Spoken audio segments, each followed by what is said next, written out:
nuestro H2 Intereconomía en Radio Intereconomía. Es el 12º capítulo de la temporada y vamos a contar hoy con la presencia de don José María Raya, que es el consejero delegado de Keiter Intercon, con quien vamos a hablar de las últimas innovaciones en hidrógeno en las que está trabajando la compañía. Vamos a hablar mucho de refrigeración, ya se lo adelanto. Vamos a hablar también de retos y oportunidades que enfrenta el sector, de la perspectiva de la descarbonización y de cómo ven ellos el panorama del hidrógeno, una compañía que está ayudando y fortaleciendo la cadena de valor del hidrógeno. Acompañado, como no, por Rafael Luque, consejero delegado de Ariema. ¿Qué tal, Rafa? ¿Cómo estás? Buenos días.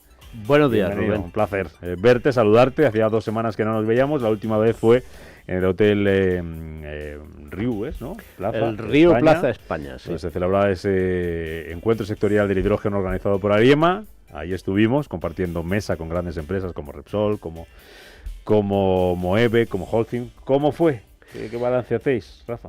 Pues la verdad es que demuestra el interés y la pujanza del sector. Allí estuvieron en torno a 300 personas, casi 100 ponencias en 5 salas paralelas, mesas redondas como aquella que tú moderaste, Rubén, y que está en internet disponible, de hecho, el audio. Y la verdad es que el resumen de ese evento para mí fue esperanza, es decir, hemos pasado los últimos 12, 18 meses en el sector con anuncios de cancelaciones de proyectos, pero ya se empieza a percibir que la situación empieza a revertirse. Quizá algunos de los especuladores que entraron al sector ya se están yendo, pero hay muchos buenos proyectos, hay muchas buenas empresas. Y el hidrógeno, como decimos aquí siempre, venir bien es seguro. La incertidumbre es este arranque inicial, a qué ritmo se va a conseguir. ¿Cómo se presenta 2026, Rafa, para el hidrógeno? Pues yo espero que tengamos pronto buenas noticias. Está pendiente, muy importante, la decisión final de inversión de Moeve en el Valle Andaluz del hidrógeno, que empieza con 400 megavatios en Huelva y puede ser un gran espaldarazo para que tengamos un buen año 2026. Se lo pedimos a los Reyes Magos. Con Rafael Luque enseguida saludamos a nuestro invitado. Antes hay que ponerse al día y hay que contar y contarles a ustedes las noticias que nos ha dejado la última semana el mundo del hidrógeno. Noticias que nos trae Manuel Fernández Avilés y que comenzamos hablando de 2 compañías, de Iberdrola y de Honda, que impulsan el hidrógeno para descarbonizar la movilidad. La compañía japonesa probará durante 6 meses su sub de hidrógeno en la nueva estación de repostaje de Brasilia. La iniciativa, respaldada por una planta de I+D con más de 5 millones de euros de inversión, busca validar la tecnología en condiciones reales. El proyecto también pretende consolidar a Brasil como un referente en el uso de hidrógeno como combustible sostenible. HVR inaugura su primera hidrolinera en España. HVR ha abierto su primera hidrolinera modular en la ciudad madrileña de Coslada, iniciando un plan para desplegar 75 estaciones de hidrógeno en España para el año 2030. La hidrolinera, compacta y compatible con turismos, autobuses, camiones y bicicletas, suministra hidrógeno a 350 y 700 bares. Esta tecnología reduce en más del 75% los costes de inversión respecto a las instalaciones tradicionales, apoyando la movilidad sostenible en el país. Acciona busca financiación europea para un megaproyecto de hidrógeno verde en Marruecos. Acciona ha iniciado conversaciones preliminares con la Unión Europea y el Banco Europeo de Inversiones para explorar financiación comunitaria para un megaproyecto de hidrógeno verde en Marruecos. La iniciativa, en colaboración con otros socios, se canaliza bajo la marca Acciona y Nordex Green Hydrogen. El apoyo financiero europeo buscará asegurar la viabilidad económica en uno de los mayores proyectos exteriores para la campaña de energías limpias. Y investigadores de Berkeley desarrollan tecnología que podría revolucionar el hidrógeno verde. Un grupo de la Universidad de California ha presentado una tecnología que promete hacer más duraderas y accesibles las celdas de combustible y los electrolizadores para producir hidrógeno verde. Este gas es clave para el transporte pesado, la industria de fertilizantes y el almacenamiento de energía renovable. Actualmente, la mayor parte de hidrógeno se obtiene del gas natural y del carbón en unos procesos que generan grandes emisiones de CO2 y perpetúan la dependencia de los combustibles fósiles. Blackstone abandona su proyecto de hidrógeno en Langosteira. Fisterra Energy, controlada por la gestora estadounidense Blackstone, ha decidido renunciar a su planta de hidrógeno en Langosteira, donde iba a invertir 200 millones de euros. La compañía alega la falta de garantías para la conexión eléctrica y para el suministro de energía renovable necesarios para producir hidrógeno verde y amoníaco. Esta decisión frena el proyecto que prometía impulsar la producción sostenible de estos combustibles en la región. Y el puerto de Bilbao prueba un tractor de hidrógeno para operaciones logísticas. Han iniciado las pruebas del H2 Tow Tractor, un vehículo industrial adaptado con pila de combustible y batería de ion y litio que permite descarbonizar operaciones sin renovar toda la flota. Durante esta fase, el tractor realizó remolques intensivos en la terminal de Bunge Ibérica usando hidrógeno renovable suministrado por Petronor. Vamos con nuestra noticia sostenible. Noticia sostenible ofrecida por Moeve. El Gobierno de Castilla-La Mancha pone en marcha una oficina en Puerto Llano para impulsar el hidrógeno verde. La nueva Oficina Nacional del Hidrógeno, ubicada en el Instituto de Sistemas Fotovoltaicos de Concentración en Puerto Llano, será un espacio destinado a impulsar el desarrollo de este vector energético y acompañará al tejido empresarial en su transición hacia modelos más sostenibles. La oficina combina talento, innovación y apoyo al emprendimiento en una región con más de 16.800 megavatios de generación de energía instalados, de los cuales el 87% son renovables. El vicepresidente segundo de Castilla-La Mancha, José Manuel Caballero, destacó en la inauguración que Puerto Llano es un buen lugar para invertir, debido a su historia energética, disponibilidad de suelo industrial, incentivos y talento. Además, subrayó el compromiso del Ejecutivo castellano-manchego de consolidar la ciudad como epicentro regional del hidrógeno. El Gobierno autonómico de Castilla-La Mancha está impulsando una inversión estimada superior a 1.200 millones de euros en proyectos vinculados al hidrógeno. Con esta iniciativa refuerza su posición como destino activo en el desarrollo de proyectos renovables, contribuyendo así a que España avance con paso firme hacia un modelo energético más sostenible y competitivo.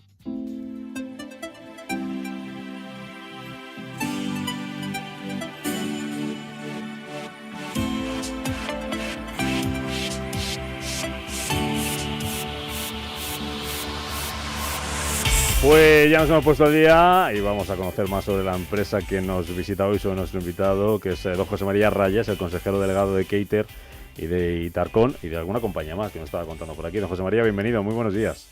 Buenos días. Un placer saludarle. Un placer estar aquí compartiendo con vosotros. Gracias Rubén, gracias Rafael por invitarme a este espacio. Oye, cuéntanos quiénes sois vosotros, perdóname que te tuteé.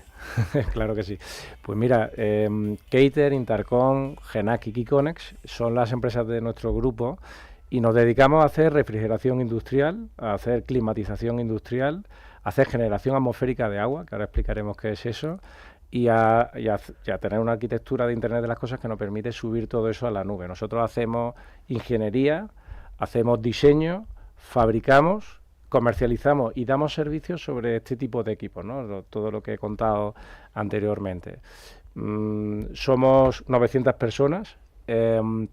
Estamos en Lucena, acabamos de inaugurar unas nuevas instalaciones que han supuesto 40.000 metros cuadrados de planta, una inversión de 50 millones de euros. Lucena está en el corazón del clúster del frío y del clima de Andalucía y de España. Hay unas 3.000 personas trabajando en el sector de la refrigeración. Y bueno, nosotros digamos que tenemos una historia ya de casi 40 años alrededor de la bomba de calor y de la refrigeración, lo que ahora llamamos aerotermia. Me contabas que tenéis unos poquitos ingenieros trabajando en la compañía, ¿no?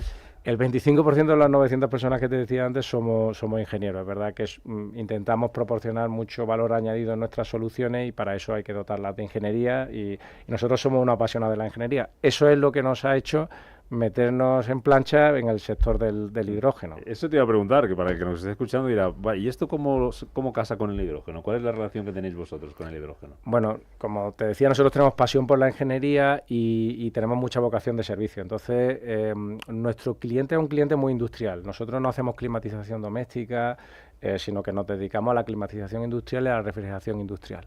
Y uno de nuestros grandes clientes es la industria en general, industria agro, industria farmacéutica, industria de todo tipo, porque en realidad en casi todos los procesos industriales hay procesos de donde se necesita frío y donde se necesita calor. ¿Qué ocurre? Que estamos atentos a todas las necesidades que hay en el mercado y nos dimos cuenta que el hidrógeno en su cadena de valor necesitaba de refrigeración en muchas partes de ella. Entonces, lo que hicimos fue investigarlo y decidir qué soluciones de las que nosotros ya teníamos o podíamos desarrollar podíamos acometer. Y así es como hemos entrado en este sector en el que llevamos 5 o 6 años desarrollando soluciones. Rafa. Bueno, por ilustrar esa vinculación de una empresa de frío industrial, entre otras cosas, con el hidrógeno, voy a dar una explicación. Una de las cosas que enseñan muy pronto en la Escuela de Ingenieros y en los buenos institutos es que la energía ni se crea ni se destruye, solo se transforma. Y eso significa que, mencionábamos antes la planta que proyecta Moeve en Huelva de 400 megavatios de electrolisis, eso significa que Si suponemos que la eficiencia de esos electrolizadores puede rondar el 80%, pues realmente ese consumo de energía de 400 megavatios, hay 80 megavatios, que es una cantidad descomunal que va a acabar en forma de calor.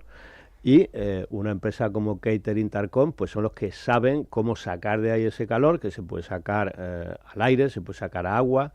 De hecho, los niveles térmicos en algunas aplicaciones podrían permitir incluso aprovechar ese calor. Un electrolizador trabaja a 80 grados de temperatura. En Huelva no es que haga falta mucha calefacción, Hay que animarle pero mucho, ¿no? son 80 megavatios. Es mucho dinero involucrado en ese aprovechamiento energético, ¿no, José María? Sí, no, efectivamente las necesidades de refrigeración ahí son muy relevantes.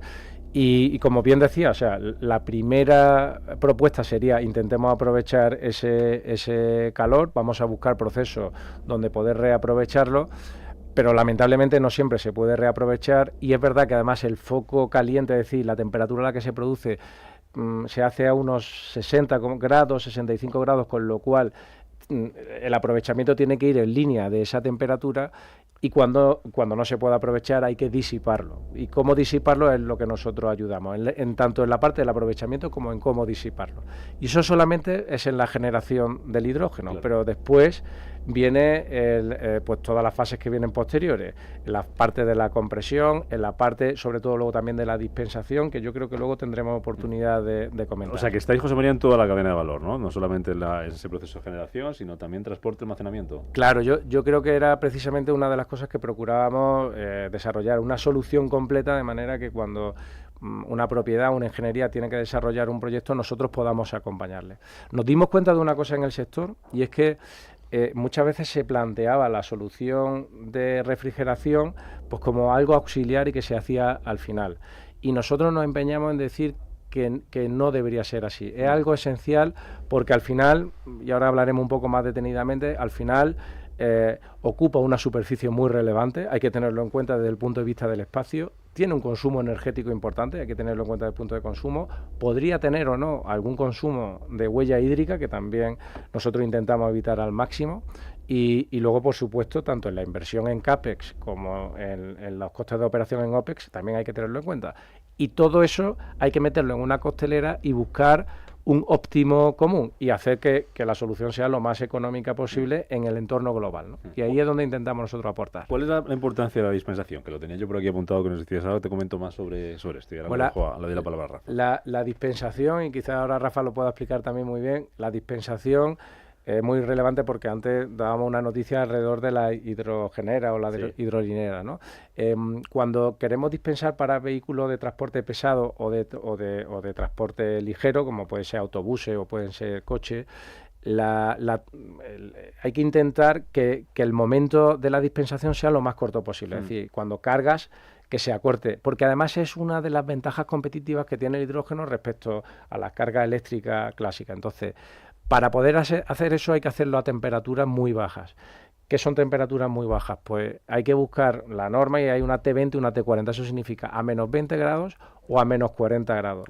Y hay que hacerlo en un periodo extraordinariamente corto. Hay que liberar una gran cantidad de frío para poder enfriar ese hidrógeno. Ese hidrógeno muy frío se carga muy rápidamente, y así podemos conseguir carga entre 3 y 5 minutos. Y ahí es donde entramos nosotros. O sea, cuanto más frío, para que los que no somos ingenieros y los que estén escuchando, cuanto más frío esté ese hidrógeno, más rápido se carga el vehículo. Efectivamente. Permite más tiempo. Sí, eso sí me permite, Rubén. Eso lo contamos en nuestro curso de hidrógeno de Ariema y me divierte mucho porque se basa en el efecto Joule-Thomson, se llama, que dice que cuando un gas se expande, se enfría. De hecho, es el principio de funcionamiento del frigorífico de casa. Lo que hay detrás del frigo es un gas que se expande en una válvula y eso genera frío. En casi todos los gases, porque resulta que el hidrógeno es un poco gamberro y tiene un coeficiente Joule-Thomson negativo, es decir, al expandirse se calienta. Eso sería un peligro potencial si estás cargando un coche, porque los coches llevan tanque de hidrógeno a presión.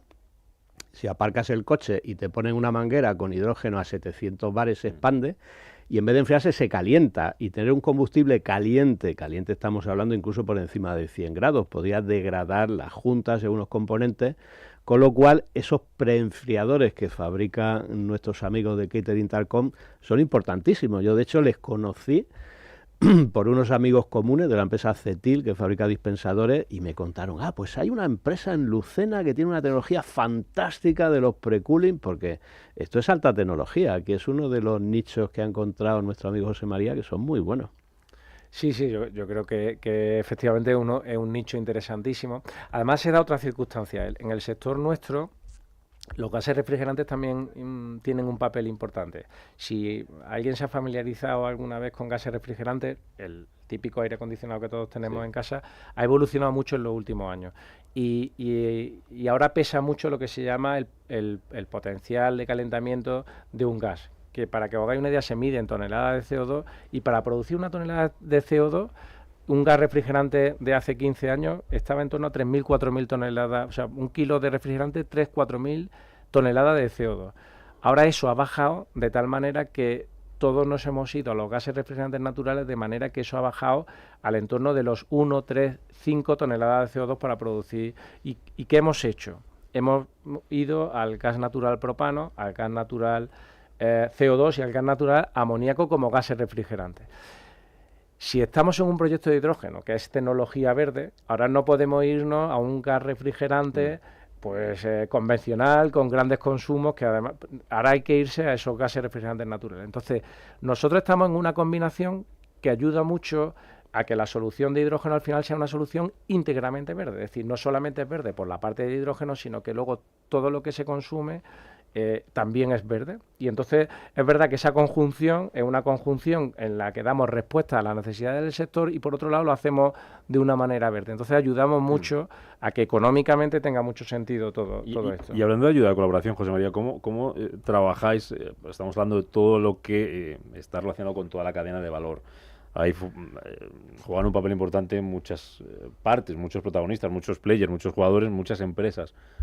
¿Cómo es esa colaboración? ¿Cómo la estáis trabajando vosotros y cómo la estás viendo también desde vuestro punto de vista para que esta rueda ande y ande cada vez más deprisa y mejor, como decíamos antes con Rafa? Pues una pregunta interesante, y aquí me gustaría hacer un pequeño alegato alrededor de la industria española. Es decir, siempre nos quejamos de que la industria española va a rebufo con respecto, y la europea muchas veces, ¿no? Va a rebufo respecto a la americana o respecto a la china. Yo creo que en este caso nosotros no vamos a rebufo ahora mismo de ninguna industria a nivel mundial. Es decir, creo que estamos en punta de vanguardia de lo que se está haciendo a nivel mundial. Y lo bueno es que además lo estamos haciendo empresas españolas en este caso, y empresas españolas que están teniendo la capacidad de cooperar entre sí. Y yo creo que eso hay que ponerlo en relieve, y antes ha nombrado Rafael a Cetil, podemos nombrar a la propia Erema, podemos nombrar a Hyperbaris, podemos nombrar a Carvera. Tenemos un gran conjunto de tanto ingenierías como fabricantes que están en toda la cadena de valor, que estamos estableciendo alianzas entre nosotros, y que al final intentamos que la solución que proporcionamos al mercado pues sea una solución integrada. Y estamos incluso intentando hacer soluciones plug and play. Es decir, antes hablamos de la hidrolinera, pues ahora conseguimos incluso montar la hidrolinera, toda la parte de refrigeración más la dispensación, con todo ese conjunto, y llevarlo como un conjunto a la instalación final. Entonces, yo creo que toda esa dinámica, que es muy interesante y que está haciendo que las empresas españolas, ya digo, cooperen entre sí en sectores en los que somos colindantes y que podemos dar, pues yo creo que nos está posicionando de una forma muy competitiva dentro del sector a nivel europeo, y que tenemos que seguir en esa línea. Y de hecho, bueno, a ver, la dinámica que hay, ya digo, es muy positiva, y parece que va a seguir siendo así. Rafa. Bueno, no quiero que se nos pase el tiempo sin que nos cuente, José María, la innovación que tenéis en vuestro portafolio de soluciones por instalación de hidrógeno si uno no tiene agua. Eso sí que es novedoso. O si no lo quiere gastar, ¿no? Efectivamente, ¿no? Eso lo hablábamos antes, ¿no? Muchos de los, no sé, llamarlo problemas, pero sí, a lo mejor primera traba que se encuentra alguien cuando va a montar una planta es... Bueno, lo contaban... Me acuerdo. Hay problema con el suministro de agua. El suministro de agua, cuando fuimos a Huesca, nos lo contaban allí. Oye, lo primero que pregunta, o de las primeras que te hace la administración es, vale, ¿cuánto va a consumir esto? Que no está el tema como para andar perdiendo mucho agua o dejándote mucho agua, porque no me sobra, ¿no? Pues yo creo que efectivamente es una pregunta interesante. A ver, normalmente el consumo de agua en una instalación de hidrógeno, sobre todo de generación de hidrógeno, y luego también en más partes, pero vamos a hablar de la generación de hidrógeno, se da en dos partes distintas. Una parte de la propia refrigeración. A veces cuando se decide refrigerar con una solución que se llama adiabática o air cooler con humidificación. ¿Qué es lo que se hace? Pues para bajar la temperatura ambiental del aire se rocía con agua y ese efecto rocío del agua hace que la temperatura baje y de alguna manera facilita la refrigeración, pero se hace a costa de huella hídrica. Entonces, nuestro primer consejo generalmente es no utilizar esa solución adiabática o utilizarla solamente en momentos muy puntuales del año y teniéndola muy medida, con lo cual eso es lo que yo decía antes de buscar una integración de soluciones que fuera la mejor. Este es un punto y este es un problema clásico que se estudia y se soluciona. Una cosa más innovadora es que para producir el propio hidrógeno necesitamos agua como materia prima, ¿no?, de donde extraer el hidrógeno. Entonces, a veces se pone en discusión si gastar agua, que también es un bien preciado, bueno, si va en consonancia de al final es un recurso natural que estamos gastando para producir hidrógeno. Entonces, nosotros hace ya años, y cuando digo años es que llevamos desde 2009 y hemos creado una compañía ex-profeso para eso en el 2017 que se llama GENAC y que viene de generación de agua, pues nos dimos cuenta que los equipos de aire acondicionado, lo que nosotros fabricamos, como sus productos muchas veces producen agua, la típica agua esta que se recoge a veces en una botellita cuando una instalación doméstica y tal. Y ese agua nos dimos cuenta que bueno, podíamos desarrollar un equipo que estuviera solamente pensado para producir ese agua y que optimizara la producción de agua. En general esto es muy útil pues para evitar el consumo de plástico, en la oficina ya evitamos todo el plástico y tal. En sitios donde hay situaciones de emergencia y demás, imaginaros que lo primero que falta normalmente es agua, incluso aunque sea una inundación, lo primero que falta es agua potable. Entonces ya tenemos muchas unidades trabajando en equipos de emergencia que producen agua potable. Esto ya está funcionando. Pero entonces nos preguntamos, ¿y en hidrógeno podríamos dar una solución? Entonces tenemos una solución para producir agua para hidrógeno y en términos económicos, que yo creo que se entiende bien, si nosotros una instalación de hidrógeno que utilice, por ejemplo, placas solares fotovoltaicas o energía eólica, es decir, si para producir una cantidad determinada de hidrógeno utilizamos un 100% de energía verde en principio para hacerlo, con solo un 5% más, que ese 5% lo vamos a utilizar para generar agua potable, con solo ese 5% somos capaces de generar el agua potable de todo el hidrógeno que necesitamos. Y ese agua la extraemos del ambiente, de la humedad ambiental. Sí. No estamos retrayendo, no estamos haciendo nada, ¿no? Efectivamente. Entonces, creemos que es una solución muy innovadora. Tenemos ya proyectos funcionando así a nivel más pequeñito, a nivel de piloto, y funcionan perfectamente.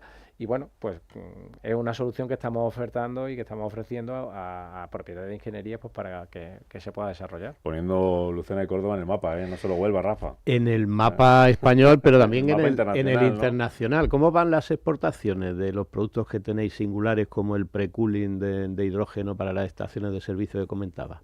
Bueno, pues en términos generales nuestro grupo factura en torno a un 60% de nuestra facturación. Es decir, nosotros ya tenemos una vocación internacional bastante importante y tenemos filiales en Holanda, en Francia, en Turquía, en Suiza y luego tenemos presencia en muchos otros países. Eso nos permite tener una red que fundamentalmente ya da soporte, porque hay que tener mecánicos, hay que tener personal, digamos, funcionando allí y personal de soporte de ingeniería.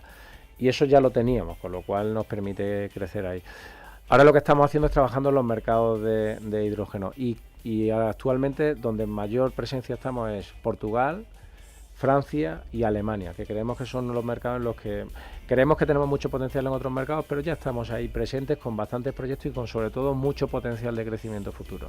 Pues mucha suerte ya por ello, don José María Raya, consejero delegado de Cater Intercon. Gracias por acompañarnos, por contarnos lo que estáis haciendo por y para el hidrógeno, y enhorabuena por lo que habéis conseguido hasta ahora y mucho ánimo, mucha suerte. Muchas gracias a vosotros por la invitación y quedamos abiertos a hablamos futuro. En unos meses para ver cómo va colaboraciones. evolucionando, cómo va creciendo. Gracias, José María. Gracias, Rafael Luque. Ariema, cuídate mucho. Igualmente. Nos vemos, Rubén. yo creo que nos vemos antes de que termine el año.